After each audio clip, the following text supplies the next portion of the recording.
Hi guys! There are things that we believe anyone can do easily, but if you're like the vast majority of other people, then no matter how hard you try, most likely you won't be able to do what we're about to show you now. Our body is made in such a way that some things are almost impossible to be done with it. So, here are 9 things that you almost certainly cannot do with your body. But we can teach you a few easy tricks, and you'll be able to do some of them and impress your friends very soon. Let's get it on. Raising one eyebrow. The ability to raise eyebrows is an evolutionary trait. Baboons, mandrills, and cebus monkeys raise their eyebrows in a gesture of threat. Although most of us can't do this trick, it's really easy to learn. Start by keeping one eyebrow down with one hand and holding one up with the other. Keep practicing this in front of the mirror so you can get the correct muscle movement to lift one eyebrow up. Once you are familiar with this and can do it right, try again, now without using your hands. And then just keep practicing in front of the mirror until it becomes natural. Licking your own elbows. Everyone knows that 99% of the people can't lick their own elbow, and 90% of the people told this immediately tried to do it. Tried to? Okay, moving on. So, despite the statistics, for some people this task is pretty easy. By the way, Guinness World Records get about 5 claims every day from people who think that they are unique just because they can lick their elbows. Wiggling your ears. Not so many people can wiggle their ears, and scientists have just found out why that is.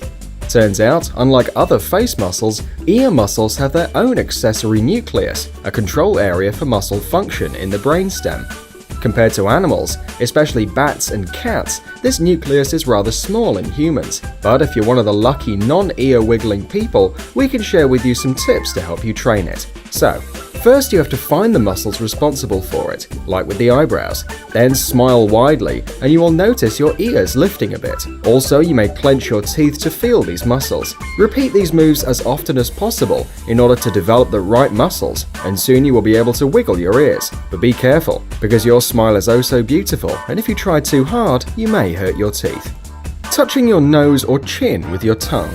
The ability to touch the tip of your nose or a chin with your tongue is a genetic feature. Only a few people, about 10% of the world population, can do this. And there are 5 times more people with the Ehlers-Danlos syndrome, which causes hyperflexible joints. However, if you're one of the lucky ones who can do this, but don't know it yet, you can train yourself. Stretch your tongue, making a point with the tip. Pull your upper lip down over your top row of teeth. Next, using your lower lip to help, bend your tongue up over your upper lip towards your nose. Remember, not everyone can do this, so don't try too hard or you won't feel very well. Ah yes, also make sure there's no one else around to see you making a fool of yourself. The paralyzed finger trick. Okay, give this one a try.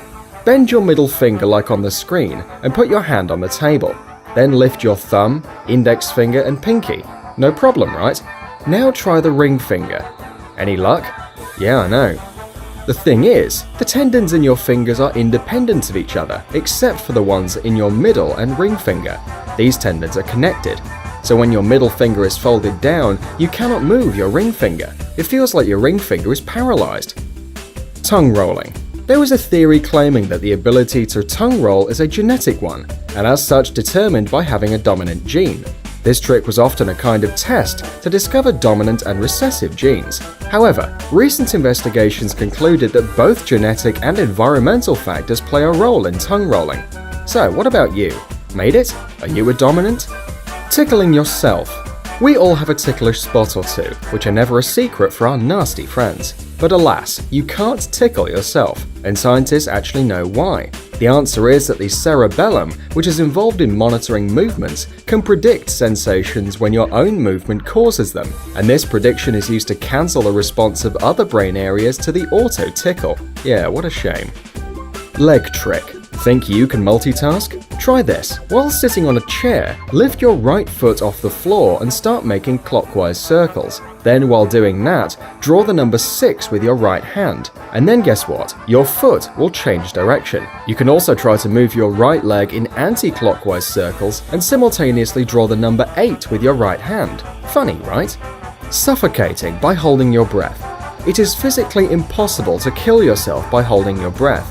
After all, We have a reflex of deep exhalation to get stagnant gases, such as carbon monoxide and nitrogen, out of our lungs.